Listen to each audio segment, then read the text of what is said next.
حضرت امام علی علیہ السلام فرماتے ہیں اگر نماز پڑھنے والے کو علم ہو جائے کہ کیسے رحمتوں نے اسے گھیر رکھا ہے تو وہ کبھی سجدے سر ہی نہ اٹھائے۔ مولا علی نے فرمایا معافی جس قدر شریف کی اصلاح کرتی ہے اتنا ہی کمینے کو بگاڑ دیتی ہے۔ قول مولا علی علیہ السلام، اگر تم اپنے علم پر مغرور ہو تو جہالت کے لیے یہی کافی ہے۔ فرمان حضرت علی علیہ السلام، زندگی کی اصل خوبصورتی یہ نہیں کہ آپ کتنے خوش ہیں، بلکہ زندگی کی اصل خوبصورتی تو یہ ہے کہ دوسرے آپ سے کتنے خوش ہیں۔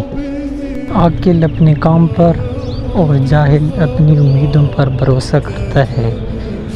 عاقل کمال چاہتا ہے اور جاہل مال چاہتا ہے۔ فرمان مولا علی علیہ السلام۔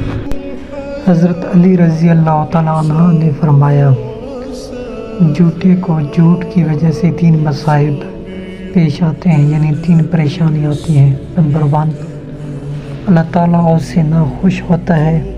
نمبر 2، لوگ اسے ذلیل و خوار سمجھتے ہیں۔ نمبر 3، اللہ تعالیٰ کے فرشتے بھی اس سے ناخوش ہوتے ہیں۔